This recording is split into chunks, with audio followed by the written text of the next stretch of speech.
चलिए हाँ, ये जो आज का वाद है वो है नव प्रभाववाद। नव प्रभाववाद, ठीक है। ये जो चला था इसका समय है 1884 ईस्वी से 1905 ईस्वी। कहाँ चला था? तो ये फ्रांस में चला था। फ्रांस में चला था, ठीक है। जो ये फ्रांस में वाद चला था तो ये 19वीं सदी 19वीं सदी के उत्तरार्ध में, ठीक है, उत्तरार्ध में ये वाद चला था। 19वीं सदी के उत्तरार्ध में 19वीं सदी के उत्तरार्ध में ये वाद चला था। जो चला था तो ये वाद ये किसके विरोध में चला था? तो ये चला था प्रभाववाद के विरोध में। प्रभाववाद के विरोध में प्रभाववाद के विरोध में प्रभाववाद के विरोध में चला था। किसने प्रारंभ किया था? तो एक नाम आता है ना प्रभाववाद का जो प्रारंभ करता, तो प्रारंभ करता जॉर्ज सोरा हो जाएंगे। जॉर्ज सोरा प्रारंभ करता हो जाएंगे। जो वाद है ये 19वीं सदी के उत्तरार्ध में चला था, लेकिन इसका जो पहली बार जो इसका ये जो वाद चला था तो इसकी चित्रण तकनीक की जो शैली थी तो वो जॉर्ज सोरा ने विकसित की थी। एक नई शैली जो जॉर्ज सोरा ने विकसित की थी, वो प्रभाववाद के विरोध में जॉर्ज सोरा ने एक नई शैली विकसित की थी जो नव प्रभाववाद के नाम से जानी गई थी। शैली को विकसित करने का श्रेय जॉर्ज सोरा को जाता है, ठीक है। क्या हुआ? हाँ, वो थोड़ा होता रहेगा ऐसे कोई। अच्छा, नहीं वो जो हिलते हैं तो वो थोड़ा रहता है, ब्लर उलर हो जाएगा, कोई दिक्कत नहीं। तो जॉर्ज सोरा ने एक नई शैली विकसित की थी, ठीक है। तो देखिए आगे की जो डेट है वो है 1642। हाँ, 1642 ईस्वी में जन्मे हैं। अभी आपको बस समझना है, ठीक है, समझना है कि ये वाद कैसे इसका जन्म आया। तो 1642 ईस्वी में जन्मे, ठीक है, 1642 ईस्वी में जन्मे इसाक न्यूटन। इसाक न्यूटन ने वर्ण चक्र प्रस्तुत किया, ठीक है। इसाक न्यूटन 1642 ईस्वी में जन्मे इसाक न्यूटन ने, ये इनका जन्म कहाँ हुआ था? तो जर्मनी में हुआ था, ठीक है, जर्मनी में 1642 ईस्वी में इसाक न्यूटन का जर्मनी में जन्म हुआ था। इन्होंने जो वर्ण चक्र प्रस्तुत किया था, तो इनके वर्ण चक्र पर कुछ कलाकारों या इतिहासकारों या कुछ समालोचकों ने क्या काम किया था? लेख लिखे थे, कुछ पुस्तकें भी लिखी थी। तो इनके वर्ण चक्र प्रस्तुत किया था जिस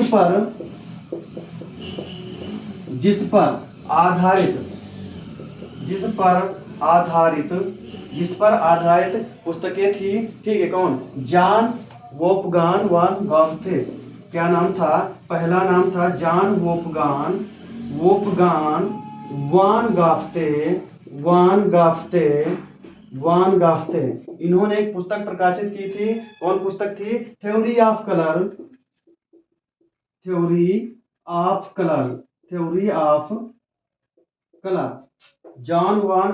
जॉन वोल्फगांग वान गाफ्ते, इन्होंने एक पुस्तक प्रकाशित की थी थ्योरी ऑफ कलर। फिर इसके बाद तथा अगले जो हैं चार्ल्स ब्लॉक हैं। इन्होंने अपना विचार दिया था। क्या विचार था इनका? नेत्रीय मिश्रण।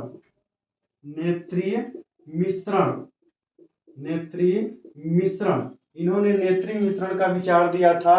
फिर इसके बाद एक माइकल वुमेन सेवरल हैं। Michael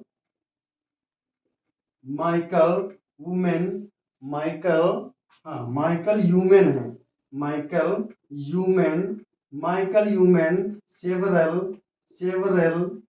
several. इन्होंने एक पुस्तक प्रकाशित की थी। इनका सिद्धांत था, माइकल वुमेन सेवरल का सिद्धांत था। क्या सिद्धांत था इनका? Principle of harmony and contrast. Principle of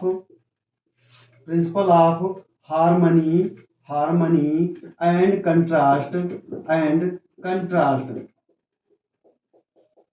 contrast.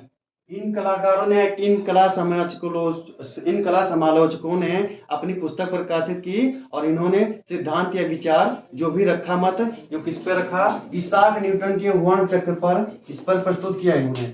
अब इन विचारों को पढ़ करके, ठीक है, इन विचारों को पढ़ करके, या इन पुस्तकों का गहन अध्ययन किया जॉर्ज सोरा ने। इन विचारों और पुस्तकों का गहन अध्ययन कर जॉर्ज सोरा ने एक नई चित्रण तकनीक विकसित की, ठीक है, जो नव प्रभाववाद के नाम से जानी गई। नव प्रभाववाद के नाम से जानी गई। नव प्रभाववाद के नाम से जानी गई। फिर से एक बार देख लीजिए। 19वीं सदी के उत्तरार्ध में प्रभाववाद के विरोध में नव प्रभाववाद का जन्म हुआ था। इसका जो मुख्य उद्देश्य था वो क्या था? उद्देश्य कि प्रभाववादी कलाकारों में या प्रभाववादी कलाकृतियों में जो त्रुटियां हैं उनको सही करना या सुधारना, इसका जो मुख्य उद्देश्य था। संस्थापक जॉर्ज सोरा हो जाएंगे। इन्होंने इस चित्रण तकनीक से, प्रभाववादी चित्रण तकनीक से असंतुष्ट होकर के एक नई चित्रण तकनीक को विकसित किया था, जिसका नाम नव प्रभाववादी शैली नाम दिया गया। और वो उसका जन्म या उसका आधार कहाँ से लिया था? तो 1642 ईस्वी में जर्मनी में जन्मे इसाक न्यूटन ने जो वर्ण चक्र प्रस्तुत किया था, तो इस वर्ण चक्र पर कुछ कला समालोचक या कुछ जो इतिहासकार थे, जो भी विद्वान थे, उन्होंने इस पर आधारित एक पहले जो विद्वान है जॉन वोल्फगंग वान गाफ थे, इन्होंने एक थ्योरी ऑफ कलर नामक पुस्तक प्रकाशित की थी।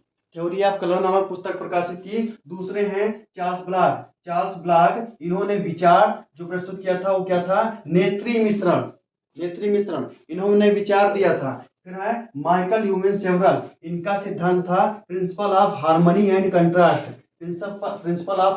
कंट्रास्ट। इन पुस्तकों और लेखों और विचारों का गहन अध्ययन कर जॉर्ज सोरा ने एक चित्रण तकनीक का जन्म दिया, जो किस नाम से जानी गई? नव प्रभाववाद के नाम से जानी गई। जो पाश्चात्य कला जगत में नव प्रभाववाद के नाम से जानी गई थी ये चित्रण तकनीकी।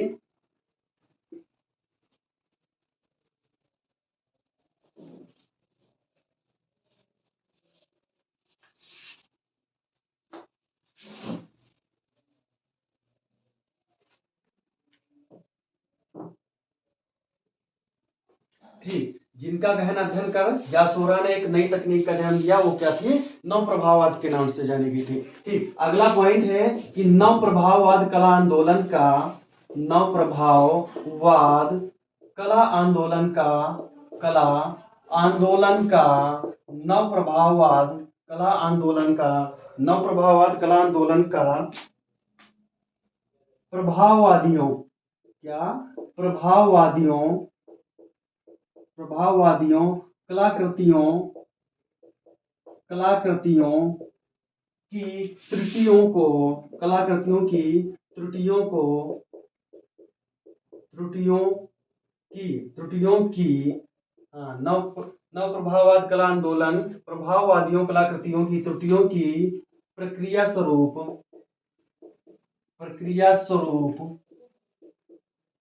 जन्म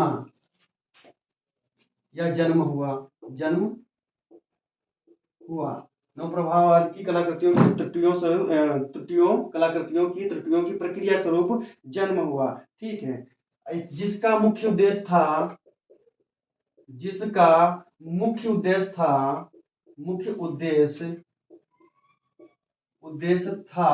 ठीक है, जिसका मुख्य उद्देश्य था मानवाकृतियों व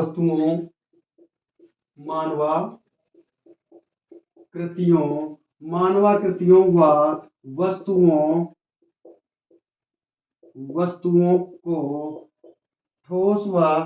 को सरलीकृत व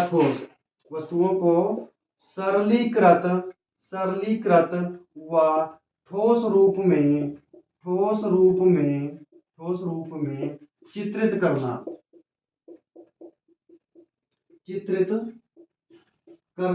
ये इसका जो है नव प्रभाववाद का मुख्य उद्देश्य था। जबकि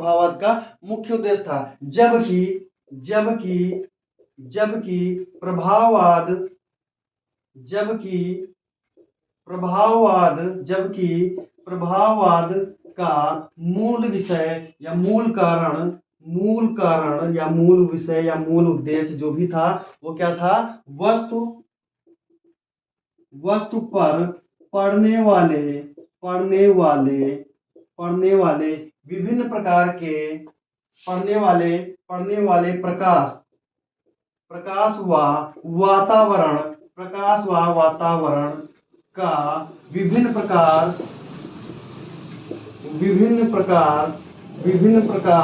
खंडों में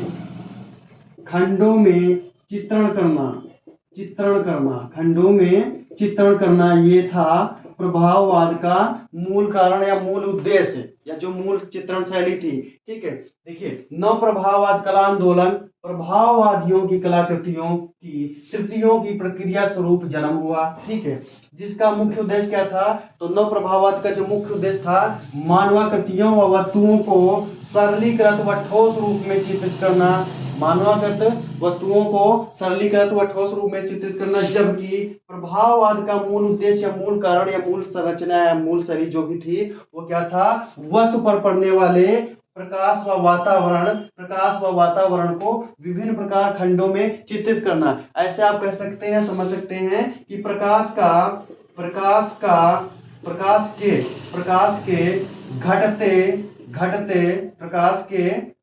घटते बढ़ते आयाम का चित्रण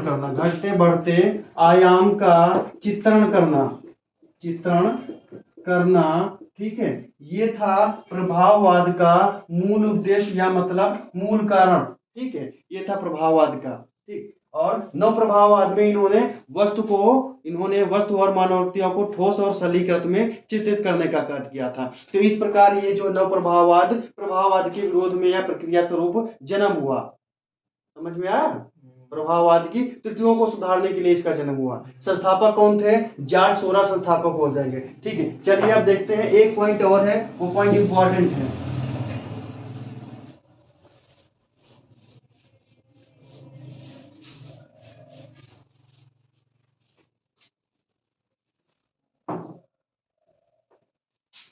नोट करके ये पॉइंट पढ़ेंगे। ठीक है, नोट करके एक पॉइंट पढ़ेंगे। ठीक है, अमेरिकी वैज्ञानिक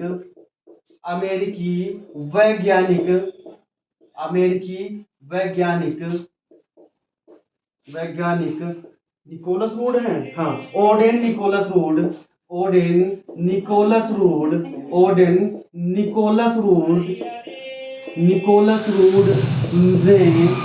ने अपनी पुस्तक ओडेन निकोलस रूड ने अपनी पुस्तक मॉडर्न क्रोमेटिक्स विथ मॉडर्न कौन सी पुस्तक है? Modern chromatics with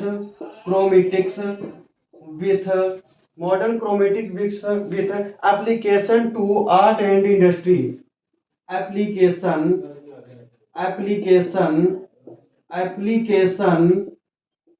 to art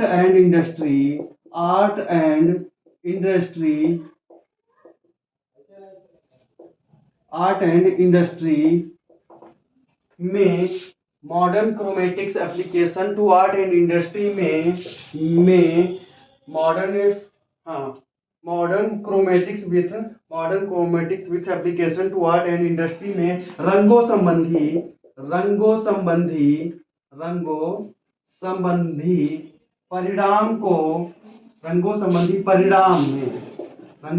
परिणाम में जॉर्ज सोरा द्वारा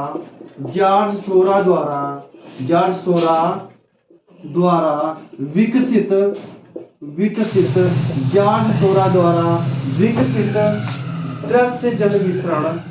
दृश्य जन मिश्रण जिसे ऑप्टिकल मिक्सचर भी कहा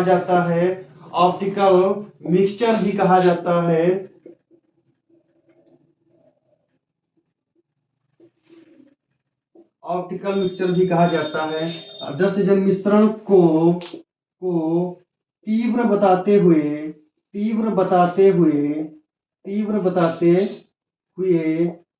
प्रशंसा की। ठीक है, अब कहाँ से ये जो नवप्रभाववाद की जो चित्रण तकनीक या जो चित्रण पद्धति थी, कैसे ये विकसित आई या कैसे जन्म हुआ?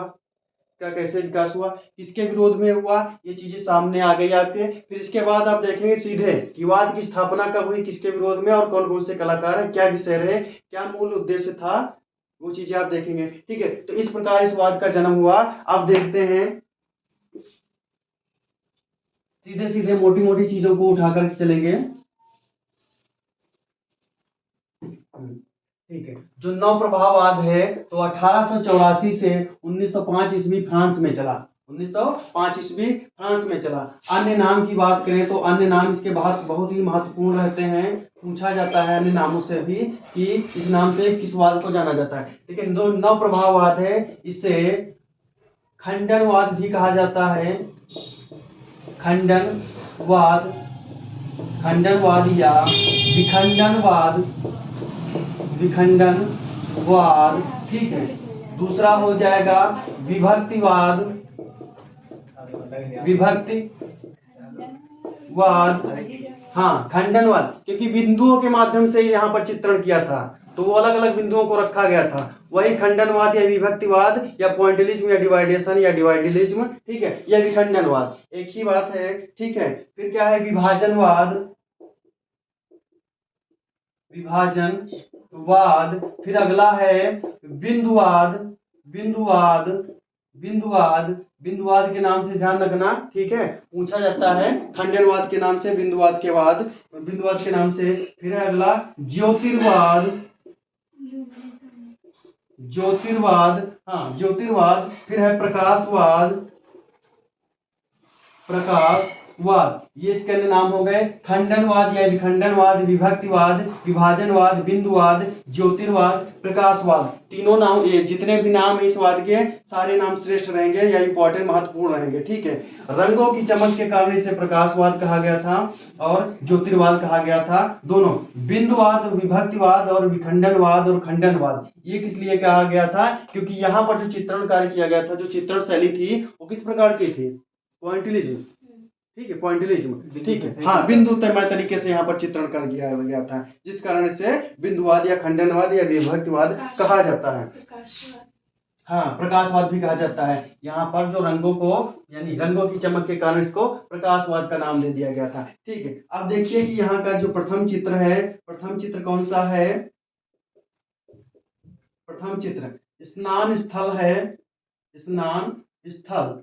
प्रथम चित्र स्नान स्थल है, जो द बाथर्स के नाम से भी जाना जाता है, या द क्या है, द बाथर्स एंड स्नीयर्स। ठीक है, इस नाम से भी जाना जाता है, द बाथर्स के नाम से ज्यादा फेमस है। ध्यान रखना, ये जॉर्ज सोरा का चित्र है,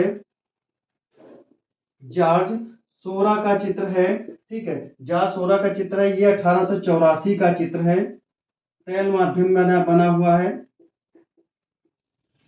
तैल माध्यम में बना हुआ है। ठीक है, नेशनल म्यूजियम लंदन में संग्रहित है, नेशनल म्यूजियम लंदन में संग्रहित है। ध्यान रखना, चित्र बहुत इंपॉर्टेंट है। स्नान स्थल द बाथर्स किसका है, जॉर्ज सोरा का, 1884 ईस्वी का है। ये तैल माध्यम में बना हुआ था और नेशनल म्यूजियम लंदन में संग्रहित है। और जब ये चित्र, प्रथम चित्र इस वाद का जॉर्ज सोरा का हो गया, तो संस्थापक कौन हो जाएंगे, संस्थापक कौन हो जाएंगे, संस्थापक जॉर्ज सोरा हो जाएंगे, जॉर्ज सोरा संस्थापक हो जाएंगे। ठीक है, ध्यान रखना, बिंदुवाद के या विभक्तिवाद के संस्थापक कौन है, तो जॉर्ज सोरा है। ठीक है, प्रभाववाद का जनक या नव प्रभाववाद का जनक या जन्मदाता या संस्थापक या पिता जो भी है, वो जॉर्ज सोरा का माना जाता है। ठीक है, एक फेलिफेनियो आते हैं या घोषणा पत्र आता है, हाँ, घोषणा पत्र। ठीक है, मैनिफेस्टो या घोषणा पत्र या नामकरण किसने दिया था, तो लुई लेराय ने नामकरण किया था, लुई लेराय, लुई लेराय ने नामकरण किया था। ये नामकरण किया था इन्होंने 1886 ईस्वी में। जॉर्ज सोरा की इस तक चित्रण पद्धति या तकनीक को देख करके इन्होंने जो वाद या इस कला शैली का जो नाम दिया था इस संगठन का, तो लुई लेराय, अरे हाँ सॉरी, माफ कीजिएगा, लुई लेराय नहीं, फेलिफेनियो हो जाएंगे यहाँ पे। हाँ, फेलिफेनियो, ठीक, फेलिफेनियो, फेलिफेनियो। ठीक है, अब सही है। हाँ, जो फेलिफेनियो है, इन्होंने यहाँ की या जॉर्ज सोरा की चित्रण पद्धति को देखा, उसके चित्रकृतियों को देखा, उसमें जो इन्होंने नए प्रयोगों को देखा, उन नए प्रयोगों के आधार पर फेलिफेनियो ने 1886 ईस्वी में इस कला शैली या इस कला वाद को किस नाम से जाना गया या नाम दिया या संबोधित किया? तो नव प्रभाववाद के नाम से संबोधित किया। किसने किया? तो फेलिफेनियो ने संबोधित किया। कब किया? 1886 ईस्वी में किया।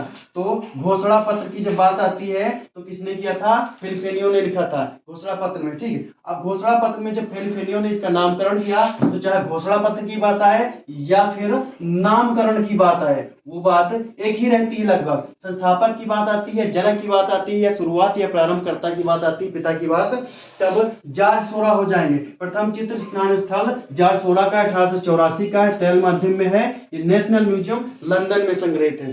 चलिए फिर इतना हटाते हैं, फिर आगे देखते हैं।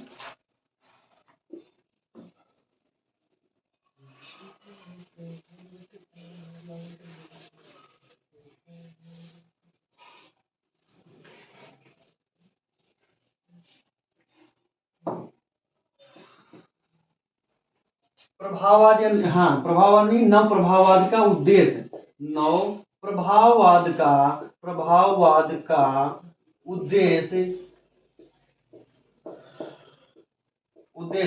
नव प्रभाववाद का उद्देश्य क्या था? ठीक है, मानवाकृतियों, देखिए जब भी अभी मैंने बताया था आपको वही उद्देश्य है। मानवाकृतियों व वस्तुओं को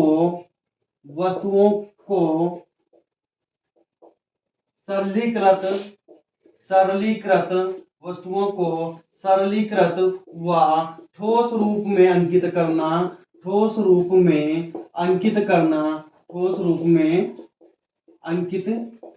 करना, ये जो इसका था प्रमुख उद्देश्य था या मूल कारण था नव प्रभाववाद का।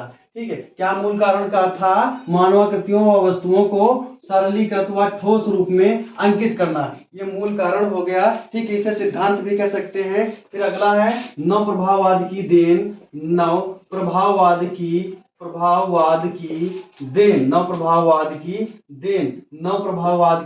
देन क्या हमको नव प्रभाववाद से मिला या कौन सी चित्रण तकनीक कला जगत में सामने आई थी? ठीक है, तो नव प्रभाववाद की देन क्या है? दृश्य जन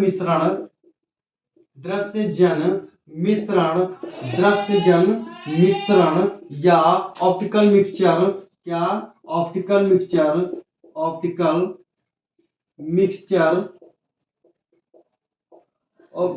मिक्सचर। ठीक है, ये जो है नव प्रभाववाद की देन मानी जाती है। ठीक है, उद्देश्य हो गया नव प्रभाववाद की देन। फिर आता है नव प्रभाववाद के सिद्धांतों पर प्रकाश। नव प्रभाववाद के सिद्धांतों पर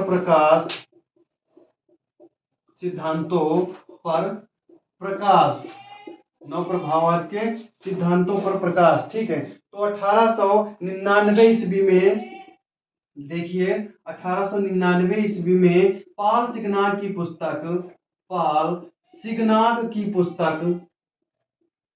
1899 ईस्वी में पॉल सिग्नाक की पुस्तक कौन सी थी? ओजेन दे ला क्रा to new impressionism.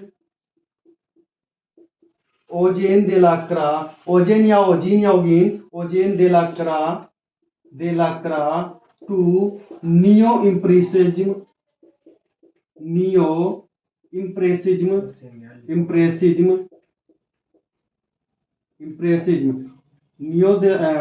ओजेन they La Kra to new impressionism, ओजेन दे ला क्रा से नव प्रभाववाद तक। ठीक है, ये पुस्तक होती है। ठीक है, तो 1899 ईस्वी में पॉल सिग्नाक की पुस्तक, थोड़ी रुक जाइए पॉइंट अधूरा रह गया।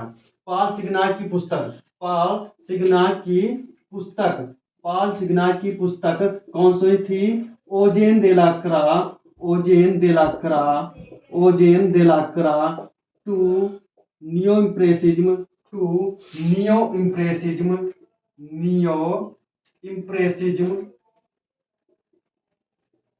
इम्प्रेसिज्म में दिया गया या वर्णन किया गया। ठीक है, में दिया गया व वर्णन किया गया या विश्लेषण किया गया या उल्लेख किया गया, सब एक ही बात रहेगी कि नव प्रभाववाद कला सिद्धांतों का पर प्रकाश किस पुस्तक में डाला? तो 1899 ईस्वी में पॉल सिग्नाक की पुस्तक प्रकाशित होती है, ओजेन दे ला क्रा टू नियो इम्प्रेसिज्म। ठीक है, नव प्रभाववाद से लेकर या दे ला क्रा तक, या दे ला क्रा से लेकर नव प्रभाववाद तक, इसमें प्रकाश मिलता है या सिद्धांतों पर प्रकाश मिलता है। फिर है एक और पॉइंट है कि दार्शनिक प्रभाव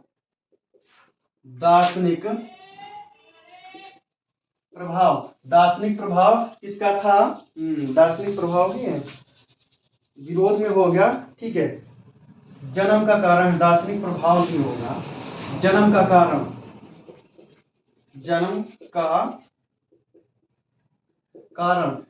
कारण था प्रभाववादी चित्रों में सुधार हेतु।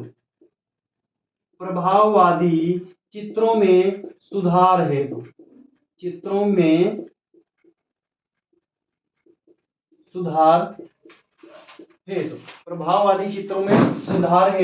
किसके विरोध में हुआ? किसके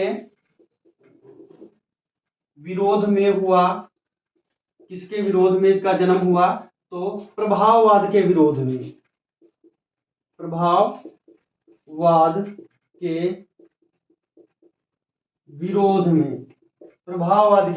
जन्म हुआ, ठीक है। देखिए, नव प्रभाववाद का उद्देश्य क्या था? मानवाकृतियों को सरलीकृत व ठोस रूप में अंकित करना। नव प्रभाववाद की देन क्या थी? दृश्य जन मिश्रण या ऑप्टिकल मिक्सचर, ठीक है। नव प्रभाववाद के सिद्धांतों पर प्रकाश किसने डाला था? अगर बात की जाए, किसी व्यक्ति विशेष की बात आएगी तो पॉल सिग्नाल का नाम आएगा। अगर समय की बात आएगी तो 1899 1899, ठीक है। पुस्तक की जब बात आएगी तो ओजेन डेला क्रटू नियम प्रेसिज्म में दिया गया था, यानी इसके सिद्धांतों का वर्णन किया गया था। जन्म का कारण पूछा जाएगा तो क्या कारण रहा था? प्रभाववादी चित्रों में सुधार हेतु, जो मैंने अभी बताया था आपको प्रारंभ में कि प्रभाववादी कलाकृतियों की त्रुटियों को सुधारने हेतु इस बात का जन्म हुआ। फिर है किसके विरोध में चला? तो ये प्रभाववाद के विरोध में चला था, प्रभाववाद के विरोध में चला। फिर इसको हटाते हैं, आगे देखते हैं।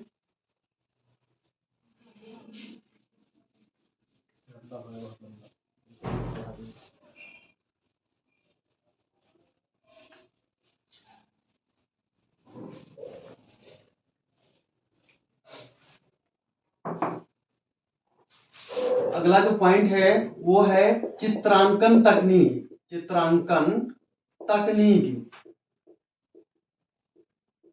यहाँ की क्या थी? चित्रांकन तकनीक। यहाँ पर जो चित्रांकन तकनीक थी तो कैसे थी? समांतर प्रकार के या आकार के, एक ही बात है, समांतर प्रकार के गोलाकार बिंदुमय तरीके से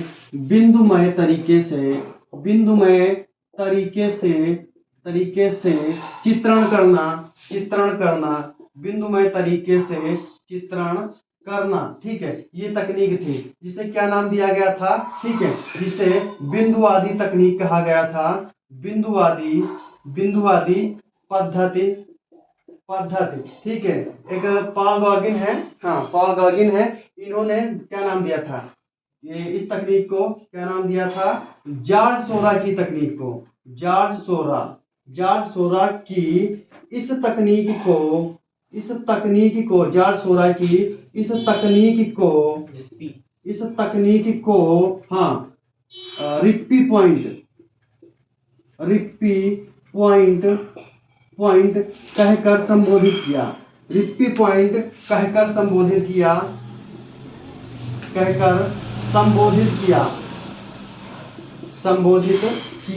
रिप्पी पॉइंट कहकर संबोधित किया था। किसने?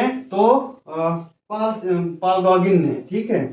जॉर्ज सोरा की इस तकनीक को रिप्पी पॉइंट कहकर संबोधित किया पॉल गॉगिन ने, ठीक है। पॉल गॉगिन ने इसे हरा रसायन शास्त्री भी कहा था, और इसकी तकनीक जो चित्रण तकनीक है इसको रिप्पी पॉइंट कहकर संबोधित किया गया था। तो ये चित्रांकन तकनीक थी, ठीक है। समांतर प्रकार के गोलाकार बिंदुमय तरीके से चित्रण करना। ऑप्टिकल मिक्सचर क्या है? यहाँ पर एक ध्यान रखना है, एक बात अगर पूछी जाती है, ठीक है, कि किस धरातल पर, क्वेश्चन पूछा जा चुका है कि किस धरातल पर ऑप्टिकल मिक्सचर का विशेष या मतलब अच्छा स्वरूप दिखाई देता है, तो ये ध्यान रखना है कि व्हाइट धरातल या सफेद धरातल पर, ठीक है। ध्यान रखना, पॉइंट इंपॉर्टेंट है। इसको दृश्यजन्य मिश्रण क्यों कहा जाता है? यहाँ पर विशुद्ध रंगों को लगाया जाता था और रंगों को मिश्रित नहीं किया जाता था, बिंदुओं के माध्यम से। यदि आप हरे रंग का प्रयोग करना चाहते हैं तो हरे रंग को, अगर हरे रंग की आभा दिखाना चाहते हैं, ठीक है, तो हरे रंग की आभा के लिए किस रंग का प्रयोग करना पड़ता है? तो हरे रंग की आभा के लिए हम जो है पीले, पीले प्लस नीले, पीले प्लस नीले बराबर क्या होगा, हरा हो जाएगा। पीले और नीले रंग के बिंदुओं को यानी समांतर गोलाकार बिंदुओं को या बिंदुमय तरीकों से क्या है, ये आपका जैसे धरातल हो गया, तो यहाँ पर हमको हरे रंग दिखाना है। तो क्या काम करेंगे, पहले हम पीले रंग से बिंदुओं को यहाँ पर रख लेंगे, गोलाकार बिंदुओं को समांतर तरीके से, ठीक है। उसके बाद इसमें हम किस रंग के बिंदुओं को रखेंगे, नीले रंग के बिंदुओं को रखेंगे। जब नीले रंग के बिंदुओं को आप रख देंगे ऐसे धरातल पर, वह धरातल होगा, तो वहां पर जब आप दूर से देखेंगे तो बिंदुओं का है क्या, पीला और नीला रंग आपस में मिक्स हो जाता है। जब पीला और नीला रंग आपस में मिक्स दिखाई देगा दूर से, तो यहाँ पर क्या होगा, हरे रंग की आभा उत्पन्न होगी, हरे रंग की आभा उत्पन्न होगी, हरे रंग की आभा उत्पन्न होगी। यही था दृश्य जन मिश्रण, यही था ऑप्टिकल मिक्सचर या दृश्य जन मिश्रण या बिंदुवादी तकनीक जॉर्ज सोरा की, ठीक है, यही था। आप पास में आकर देखेंगे तो ऐसा लगेगा कि यहाँ पर पीले और नीले रंग के बिंदुओं को रखा गया है। जब दूर में देखते हैं तो क्या होता है, वो ऑप्टिकल मिक्सचर यानी जो कलर होता है दृश्यजन वो मिश्रित हो जाता है, तो यहाँ पर वही ऑप्टिकल मिक्सचर बनकर तैयार होता है जो हरे रंग में परिवर्तित हो जाएगा। इस प्रकार यहाँ की चित्रण तकनीक विकसित हुई थी। चित्रांकन तकनीक हो गई,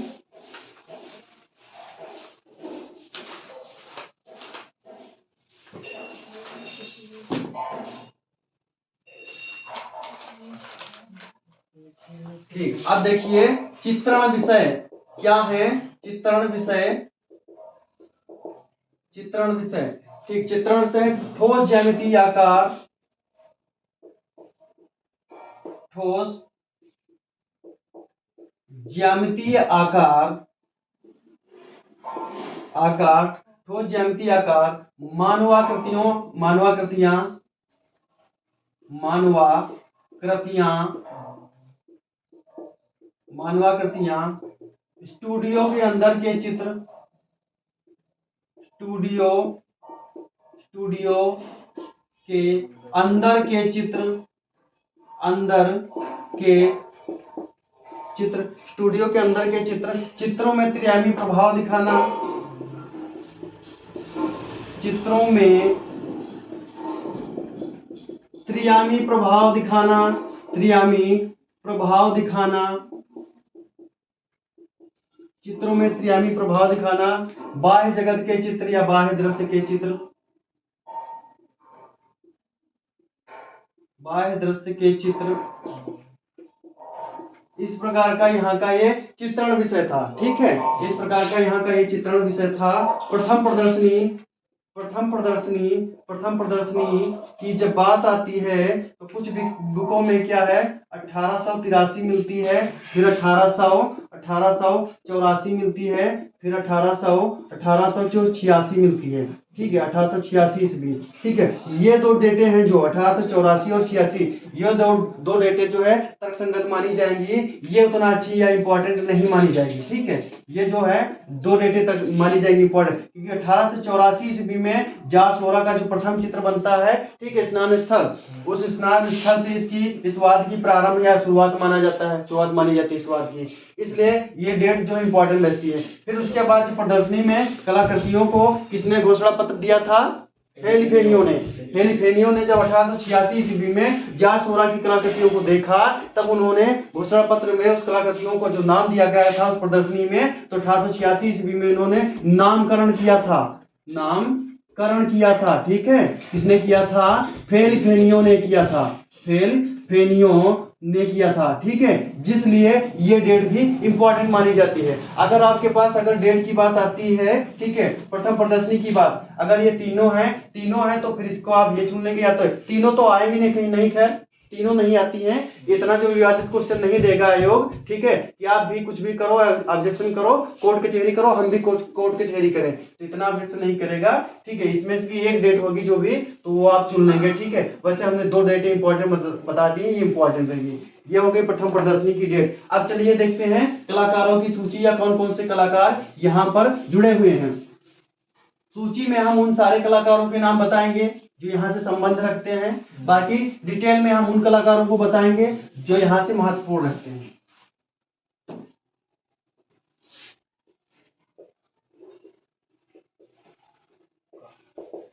कलाकार। ठीक है, पहला जो कलाकार है वो पहला कलाकार Henry Edmund cross 1826। Henry Henry Edmund cross Henry Edmund cross ये कब के हैं? ये 1826 ईस्वी के हैं। 56 है, अच्छा हाँ हाँ 56 है। 1856 ईस्वी के हैं। कहाँ के हैं? तो फ्रांस के हैं। ठीक है, क्या हैं? तो ये चित्रकार हैं। ठीक है, हेनरी एडमंड क्रॉस 1856 ईस्वी, फ्रांस, चित्रकार हैं। ठीक है, फिर है जॉर्ज सोरा। अगले जो कलाकार हैं वो हैं जॉर्ज सोरा। जॉर्ज सोरा ये स्यूरत के नाम से भी जाने जाते हैं। स्यूरत के नाम से ये जॉर्ज सोरा, वो एक ही बात है, या खाली सोरा या खाली स्यूरत लिख करके आए तो भी एक ही बात है, वही बात है। तो ये कब के हैं? 1859 ईस्वी के हैं। ये भी जो है फ्रांस के हैं, ये चित्रकार हैं। ठीक है, ये भी चित्रकार हैं। फिर है थियो वान रसेलबर्ग। थियोवान रसेलबर्ग। थियोवान रसेलबर्ग। ठीक है, थियोवान रसेलबर्ग कब के? 1862 के हैं ये। 1862 ईस्वी के हैं। ये भी फ्रांस है, चित्रकार है। अगला कलाकार है पॉल सिग्नाक। पॉल सिग्नाक पॉल सिग्नाक अगला कलाकार है पॉल सिग्नाक। ये है कब के? 1863 ईस्वी। ये भी जो है फ्रांस के हैं, चित्रकार हैं। ठीक है, 4 कलाकारों के नाम यहाँ पर दिए गए हैं, 1 2 3 4। ठीक है, 4 कलाकारों के नाम दिए गए। ये है आपकी लिस्ट कि कौन से कलाकार यहाँ से संबंध रखते हैं। अगर आपसे पूछ लिया जाए, ठीक है, क्वेश्चन पूछ लिया जाता है कि कभी कभी अलग करने के लिए कौन सा कलाकार नवप्रभाववाद का नहीं है, तो यहाँ पर आपको थियो वान रसेलबर्ग की जगह दूसरा कोई कलाकार हो, जैसे पिकासो हो, तो तीनों को आपको, आप जब तीनों पढ़े या चारों पढ़े तो तीनों को चुनने में आपको आसानी होगी कि कौन सा नहीं है, तो उसको चुन लेंगे। वहां पर जो सा नहीं होगा, पिकासो नहीं होगा तो चुन लेंगे। इसलिए नाम सारे आपको याद रखने हैं कि कौन सा कलाकार यहाँ से संबंध रखता है। फिर उसके बाद जो डिटेल आपको पढ़नी है वो जॉर्ज सोरा की पढ़नी है डिटेल बहुत अच्छे से। इसमें कोई भी रियायत नहीं होगी या कोई भी पॉइंट नहीं छोड़ेंगे। बहुत ही इंपॉर्टेंट कलाकार है, पूछा जाता है, इंपॉर्टेंट है। फिर है पॉल सिग्नाक। पॉल सिग्नाक कलाकार भी बहुत इंपॉर्टेंट है। 2 कलाकारों की हम विधिवत डिटेल पढ़ेंगे। 2 कलाकारों की हम विधिवत डिटेल पढ़ेंगे। ये हो गई सूची। चलिए, प्रभाववाद के विरोध में नव प्रभाववाद का जो है जन्म हुआ था। तो अब देख लीजिए, वो बात देख लीजिए कि प्रभाववाद और नव प्रभाववाद में अंतर क्या था। प्रभाववाद व नव प्रभाववाद में अंतर तो देखेंगे। अब जो अगली हेडिंग है वो प्रभाववाद व नव प्रभाववाद में अंतर। नव प्रभाववाद में अंतर, क्या अंतर था? अंतर, ठीक है, प्रभाववाद व नव प्रभाववाद में अंतर। ठीक है, तो प्रभाववाद, ठीक है, प्रभाववाद का क्या था? प्रभाववाद व नव प्रभाववाद में अंतर। प्रभाववाद में वस्तुआ बता चुके हैं, वही बात है। प्रभाववाद में वस्तु व वातावरण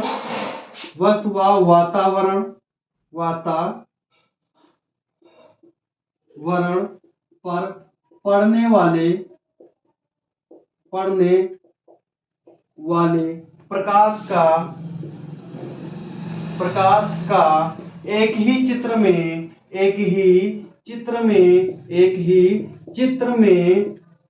अंकन करना।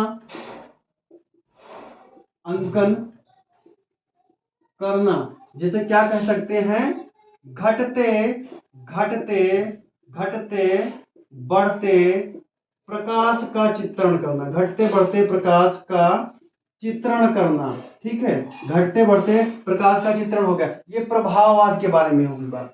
ये प्रभाववाद के बारे में बात होगी। अब नव प्रभाववाद में क्या अंतर था? नव प्रभाववाद में क्या अंतर था? ठीक है, तो नव प्रभाववाद को देखेंगे। ठीक है, मानवाकृतियां, इसके अंतर्गत मानवाकृतियां व वस्तुओं को सरलीकृत व ठोस रूप में चित्रित करना व ठोस रूप में चित्रित करना, ठोस रूप में चित्रित करना, ये था अंतर दोनों में। ठीक है, ये था दोनों में अंतर। प्रभाववाद के विरोध में नव प्रभाववाद का जन्म हुआ था।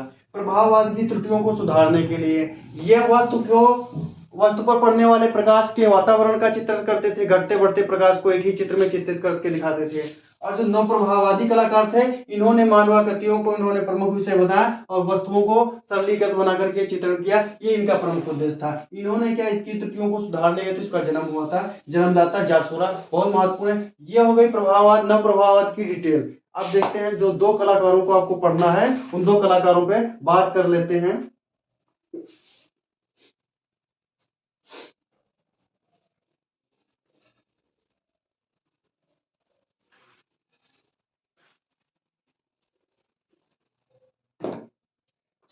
देखते हैं, पहला सबसे इंपॉर्टेंट महत्वपूर्ण कलाकार है, वो है कौन है? जार्ज सोरा। जार्ज सोरा 1856 नहीं 59 ईस्वी होगा। हाँ, जार्ज सोरा 1859 से 1891।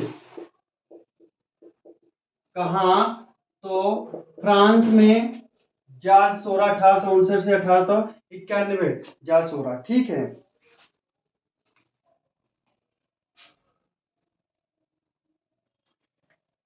सबसे पहले देखिए कि यह प्रमुख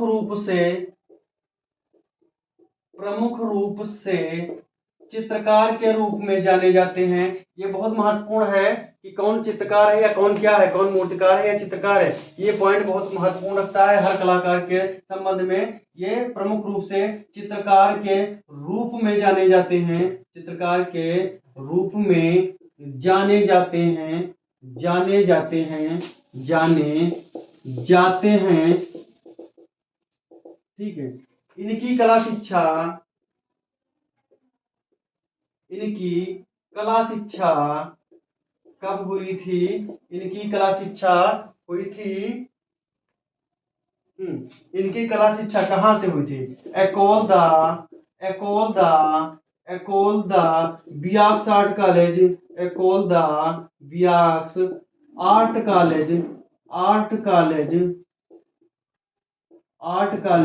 एकोल des Beaux art college Paris में हेनरी लेहमैन के सानिध्य में। Ecole des Beaux art college Paris में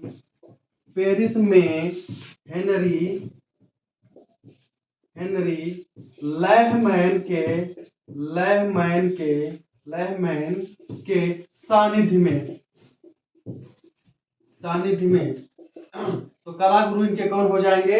हेनरी लेहमैन हो जाएंगे। जार्ज सोरा की जो कला शिक्षा थी पेरिस के एकोल द बियाक्स आर्ट कॉलेज से इन्होंने शिक्षा ली थी। किसके निर्देशन में ली या किसके संरक्षण में या सानिध्य की जब बात आएगी तो हेनरी लेहमैन के संरक्षण में इन्होंने कला शिक्षा ली थी। हेनरी लेहमैन के संरक्षण में इन्होंने कला शिक्षा ली थी। ठीक है, अगला पॉइंट देखिए। ठीक है, जार्ज सोरा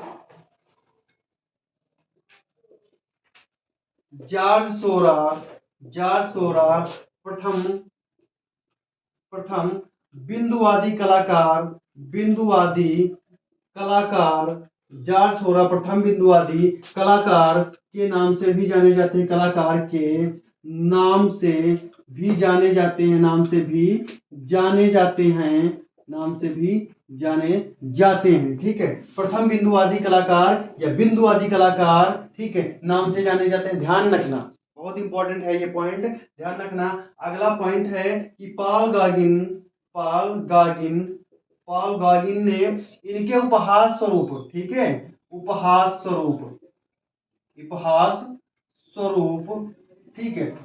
स्वरूप इन्हें क्या कहा था? इन्हें छोटा रसायन शास्त्री कहा था। छोटा हरा रसायन शास्त्री कहा था। रसायन शास्त्री कहकर संबोधित किया या कहा था। छोटा हरा रसायन शास्त्री किसने कहा? पॉल गॉगिन ने कहा। उपहास स्वरूप खिल्ली उजाड़ करके यानी उपहास में इन्होंने ये कहा था। ठीक है, अगला पॉइंट है कि सोरा ने रंग सिद्धांत का अध्ययन किया। वही जो मैंने बताया था कि 1642 में जन्मे इसाक न्यूटन जर्मनी में, उन्होंने जो रंग चक्र वर्णन प्रस्तुत किया था, उनके वर्ण चक्र के आधार पर जो कुछ कलाकार थे, पुस्तक और सिद्धांत और लेखक प्रतिपादित किए थे, उन लेखकों का या सिद्धांतों का उन्होंने गहन अध्ययन किया था। तो वही बात है यहाँ पर कि सोरा ने रंग सिद्धांत का अध्ययन कर रंग सिद्धांत का अध्ययन कर और अध्ययन किया रंग सिद्धांत का अध्ययन किया और प्रथम रंग और विशुद्ध रंग सिद्धांत का अध्ययन किया और विशुद्ध प्राथमिक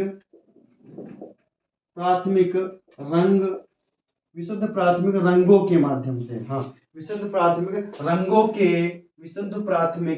रंगों के छोटे छोटे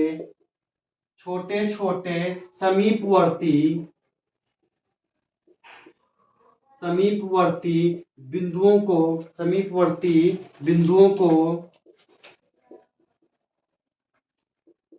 कट तो नहीं रहा है इसे,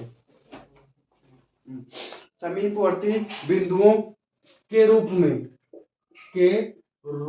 में एक नई तकनीक विकसित की तकनीक जो आप नव प्रभाववाद में पढ़े हैं, वही तकनीक की बात होती है विकसित की। यहाँ आप कलाकार पढ़ रहे हैं, उसके बारे में पढ़ रहे हैं। जिसे किस नाम से जाना गया? जिसे बिंदुवादी या बिंदुवाद के नाम से जाना गया। बिंदुवाद के नाम से जाना गया। ठीक है, चलिए यहां से देखते हैं। जार्ज सोरा 1859 से 1891 फ्रांस, ये जो है नव प्रभाववाद के कलाकार माने जाते हैं, प्रथम कलाकार या संस्थापक कलाकार। यह प्रमुख रूप से क्या है? तो ये चित्रकार के रूप में जाने जाते हैं। इनकी कला शिक्षा एकोल द वियाक्स आर्ट कॉलेज पेरिस से हुई थी। किसके संरक्षण में? तो हेनरी लैहमैन के सानिध्य में या संरक्षण में। जॉर्ज सोरा प्रथम बिंदुवादी कलाकार के नाम से भी जाने जाते हैं। पॉल गॉगिन ने इनके उपहास स्वरूप इन्हें छोटा हरा रसायन शास्त्री कहकर संबोधित किया या कहा। सोरा ने रंग सिद्धांत का अध्ययन किया और विशुद्ध प्राथमिक रंगों के छोटे छोटे समीपवर्ती बिंदुओं के रूप में एक नई तकनीक विकसित की, जिसे बिंदुवादी के नाम से या बिंदुवाद के नाम से जाना गया।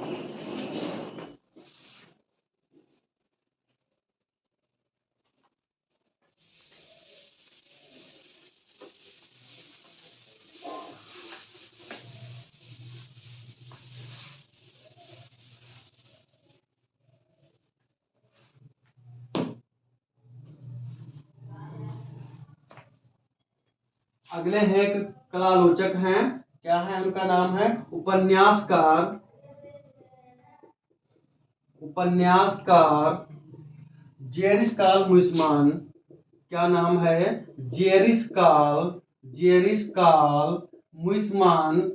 मुइमान भी या मुइमा भी लिखा मिलता है, मुइसमान भी लिखा मिलता है। जेरिस्काल मुइसमान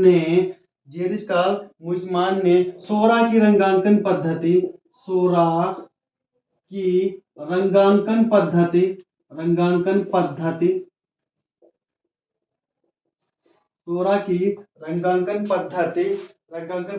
को रंगीन मधुमक्खियों के छत्तों से तुलना की। रंगीन मक्खियों के छत्तों से तुलना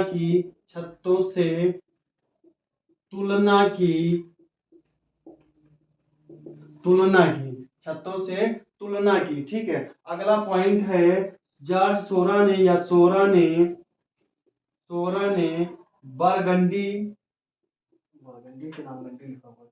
बरगंडी, हाँ भैया, बरगंडी नॉर्मंडी। चलो नॉर्मंडी कर लेते हैं। नॉर्मंडी, हाँ, नॉर्मंडी के सागर तट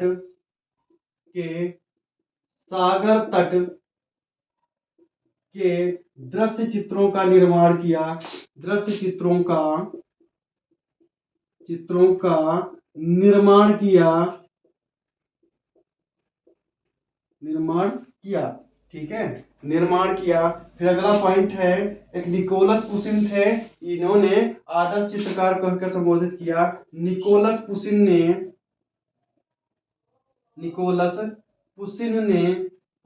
ने जॉर्ज सोरा को आदर्शवादी चित्रकार कहकर संबोधित किया, आदर्शवादी चित्रकार कहकर संबोधित किया,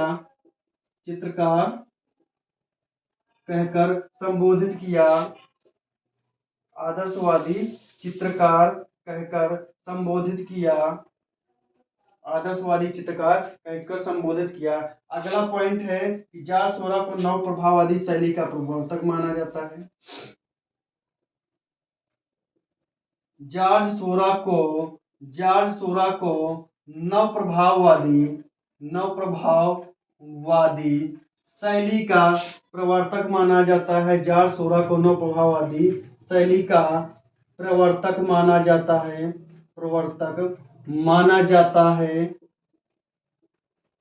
जॉर्ज सोरा को नव प्रभाववादी शैली का प्रवर्तक माना जाता है। ठीक है, यह जॉर्ज सोरा जो नव प्रभाववाद का श्रेष्ठ कलाकार था और बिंदुवादी पद्धति का इसे जन्मदाता भी जाना जाता है। ये ध्यान रखना, बिंदुवादी पद्धति का कई बार ये पॉइंट रिपीट हो गया है, तो इसे ध्यान रखना, ये पॉइंट इंपॉर्टेंट भी है। बिंदुवादी पद्धति का जन्मदाता माना जाता है, ठीक है, जन्मदाता माना जाता है। अब देख लीजिए इसके चित्र, पहले इतना पढ़ लीजिए, देख लीजिए। उपन्यासकार जेरिस्काल मुइस्मान ने सोरा की रंगांकन पद्धति को रंगीन मधुमक्खियों के छत्तों से तुलना की। सोरा ने बारगंडी या नॉर्मंडी के सागर से चित्रों का निर्माण किया। ठीक है, निकोलस पुशिन ने जॉर्ज सोरा को आदर्शवादी चित्रकार कहकर संबोधित किया। जॉर्ज सोरा को नव प्रभाववादी शैली का प्रवर्तक माना जाता है, बिंदुवादी पद्धति का जन्मदाता भी माना जाता है। चलिए आप देखते हैं इसके चित्रों के बारे में।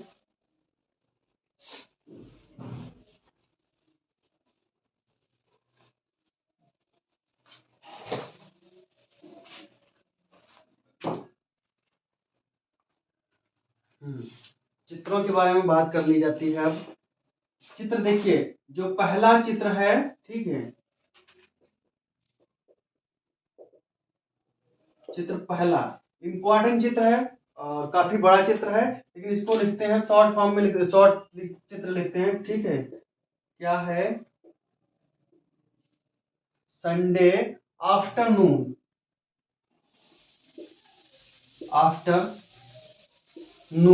संडे आफ्टरनून, ये 1886 ईस्वी का चित्र है।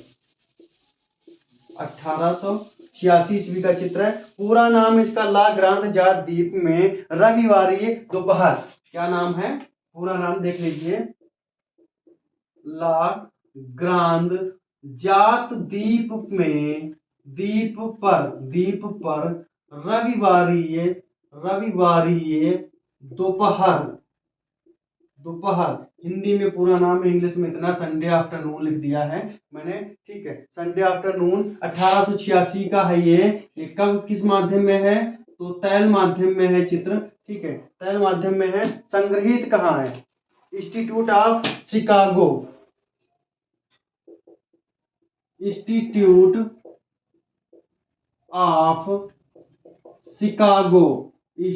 Of Chicago. थोड़ा सा राइटिंग गड़बड़ है, तो आवाज और राइटिंग को दोनों को मैच करके चलेंगे तो सही हो जाएगा। ठीक है, तो ये इंस्टीट्यूट ऑफ शिकागो में संग्रहित है। और समय कब है? हाँ, 1886 समय हो गया। माप क्या है इसकी? 7x10 फीट माप है इसकी, 7x10 फीट।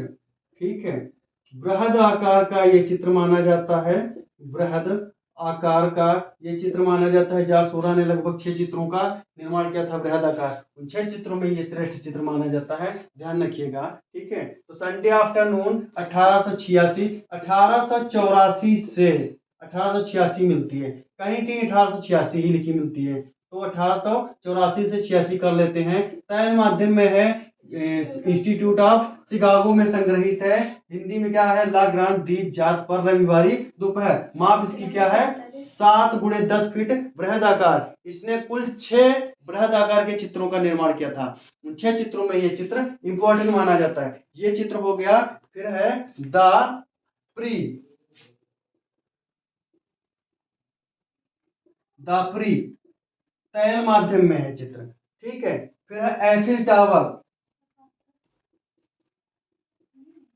है वो भी है। एफिल टावर ये कब का है, ये है 1889।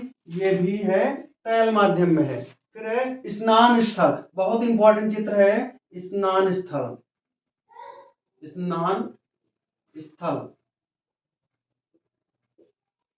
स्नान स्थल द बाथर्स, द बाथर्स। ये कब का है, ये 1884 का चित्र है। ठीक है, तैल रंग में चित्र है ये। हाँ, नेशनल गैलरी लंदन में संग्रहित है।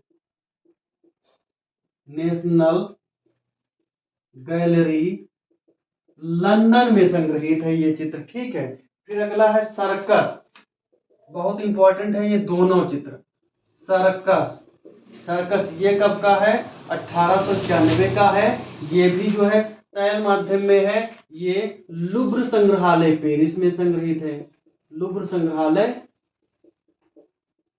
पेरिस। ठीक है, लुब्र संग्रहालय पेरिस। देख लीजिए शुरू से, अभी और चित्र है इसके, वो भी होता है संडे आफ्टरनून 1884 से 86 तैल माध्यम इंस्टीट्यूट ऑफ शिकागो। ठीक है, लाग्राज द्वीप जात पर रविवारी दोपहर, हिंदी में बोलते हैं। माप है इसकी 7x10 फीट बृहदाकार के 6 चित्रों में ये चित्र माना जाता है, श्रेष्ठ चित्र माना जाता है। ध्यान रखें, द प्री तैल माध्यम नहीं याद रखेंगे, छोड़ देंगे तो भी कोई दिक्कत नहीं है। द एफिल टावर 1889 का तैल माध्यम में चित्र है। अगला चित्र है, ये बहुत इंपॉर्टेंट है, स्नान स्थल ये द बाथर्स 1884 का तैल माध्यम में नेशनल गैलरी लंदन में संग्रहित है। फिर है सर्कस, ये भी बहुत इंपॉर्टेंट है। सर्कस 1891 का है, ये तैल माध्यम में लुब्र संग्रहालय पेरिस में संग्रहित है। ये कुछ चित्र बचे हैं और उन पे भी बात करते हैं अभी। है ना?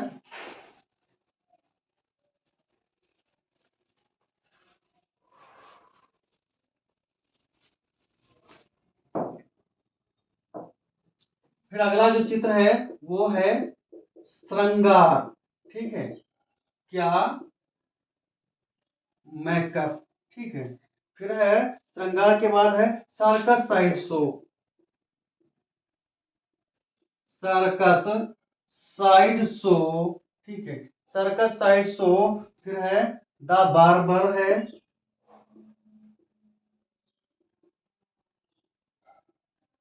ठीक, फिर है अश्वारोही मंच नृत्य। अगला जो चित्र है मंच नृत्य। ठीक है, स्टेज डांस।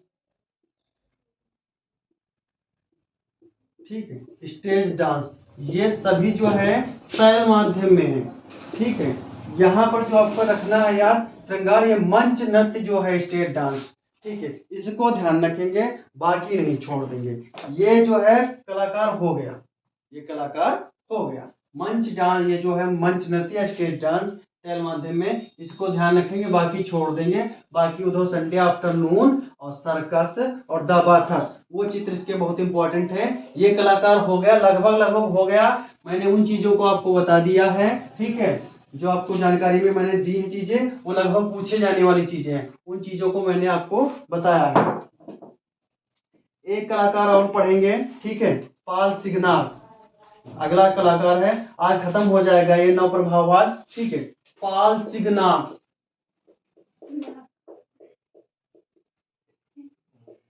पाल सिग्नाल कब का है ये, 1862 तिरसठ। हाँ, 1863 ईस्वी का है। पाल सिग्नाक 63 से 1935, 63 से 1935, पेरिस फ्रांस,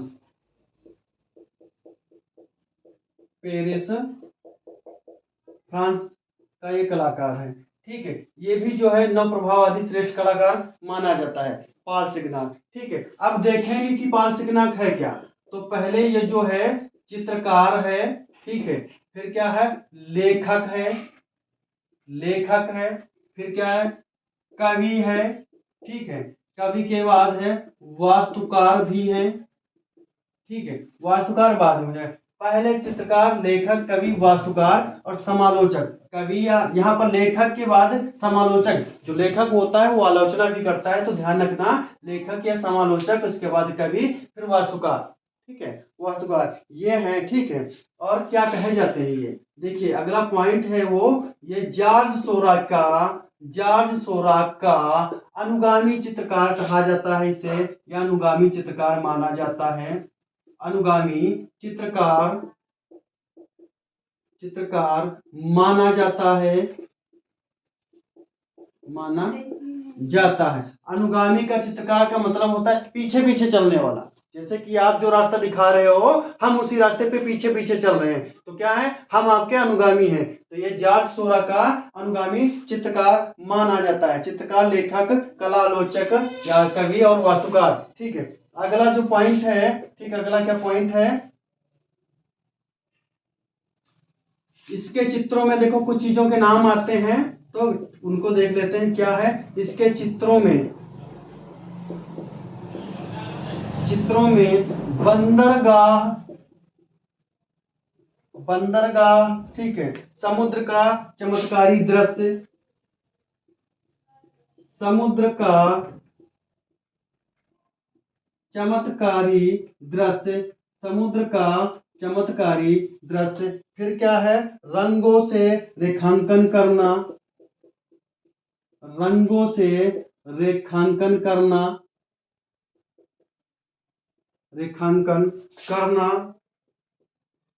करना, रंगों से रेखांकन करना, तथा दृश्य चित्र बनाना, तथा दृश्य चित्र बनाना, दृश्य चित्र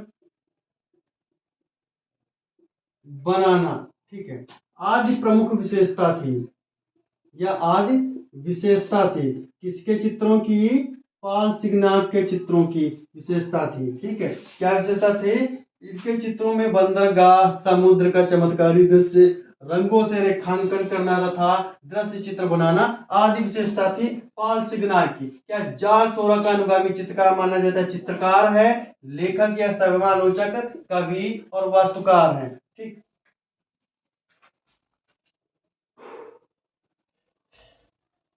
अगला पॉइंट है, इसने भी एक नई नई तकनीक खोजी थी या विकसित की थी, जो चल नहीं पाई थी। हाँ हाँ, आ जाओ। ठीक है, इसने इसने अपने चित्रों में, अपने चित्रों में बिंदुओं के साथ साथ, अपने चित्रों में, अपने चित्रों में बिंदुओं के साथ साथ, बिंदुओं के साथ साथ, बिंदुओं के साथ साथ छोटी छोटी, छोटी छोटी लकीरों का, छोटी छोटी लकीरों का भी चित्रण किया, छोटी छोटी लकीरों का भी चित्रण किया, चित्रण किया। ये इसके चित्रों की जो तकनीक थी उसमें इसने प्रयोग किया था, बिंदुओं के साथ साथ छोटी छोटी तिरछी ऐसे लकीरों का भी चित्रण कर दिया, जैसे बिंदु भी है यहाँ पर। ठीक है, और इन लकीरों को भी, तिरछी लकीरों को, जो वो लकीरें बोलते हैं क्रॉस हैचिंग या हैचिंग रेखा है, ठीक है, इस तरह की ये लकीरों का इसने भी चित्रण कर दिया था। ये इसके चित्रों की तकनीक थी। ठीक है, इसका का श्रेष्ठ कार्य, अगला पॉइंट है कि इसका श्रेष्ठ कार्य, श्रेष्ठ कार्य किस माध्यम में है, तो जल रंग माध्यम में, जल रंग माध्यम में है। ठीक है, इसका श्रेष्ठ कार्य किस माध्यम में है, जल रंग माध्यम में। ठीक है, फिर अगला देखते हैं पॉइंट है,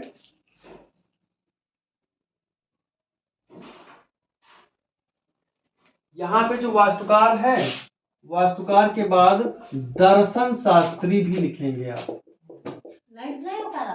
दर्शन शास्त्री, ठीक है, दर्शन शास्त्री भी लिखेंगे, ठीक है। चित्रकार, लेखक, कवि, वास्तुकार, दर्शन शास्त्री भी था, ठीक है।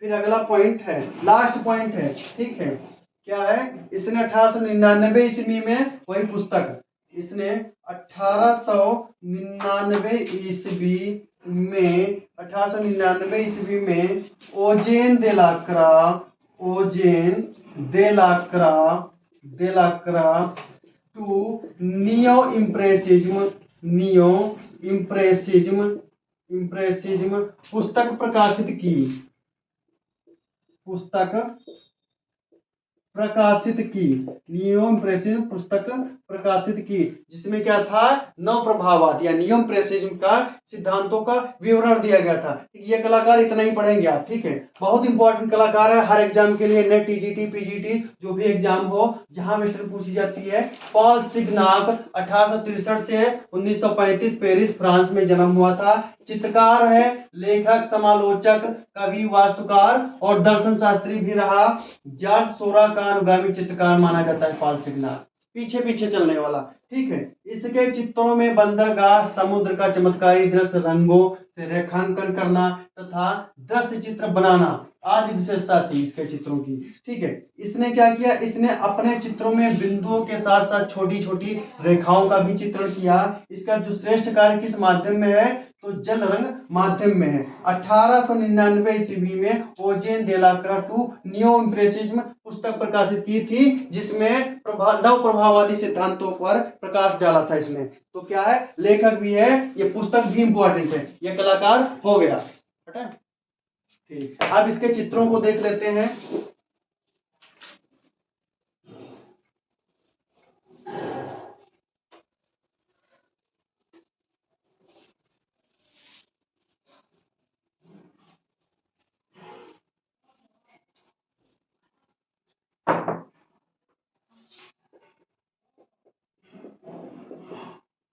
चित्र देखिए, द टाउन बीच, पहला जो चित्र है, द टाउन बीच,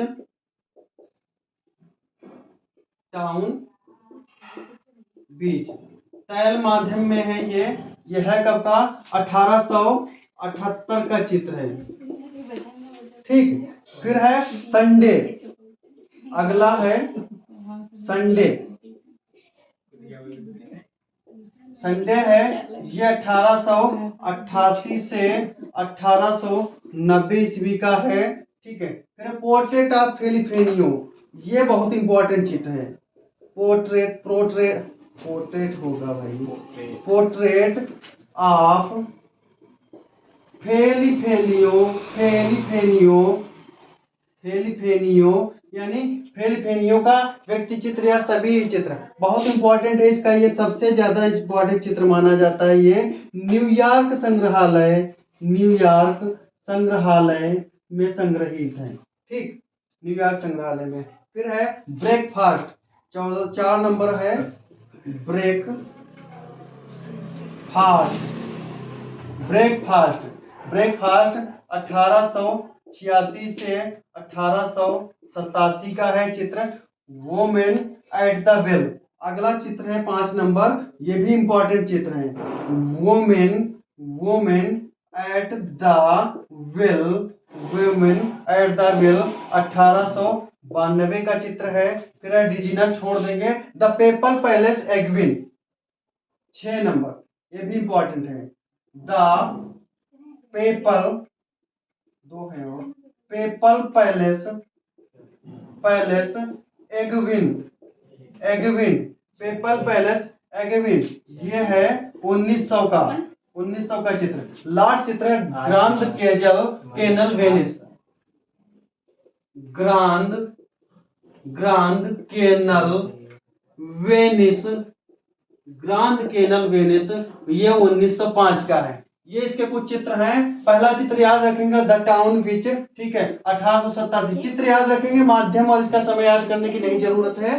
फिर संडे 1888 से 1890, पोर्ट्रेट ऑफ फेलिफेनियो, समय और संग्रहालय, तीनों चीजें याद रखेंगे कि चित्रकार कौन है, पॉल सिग्नाक है।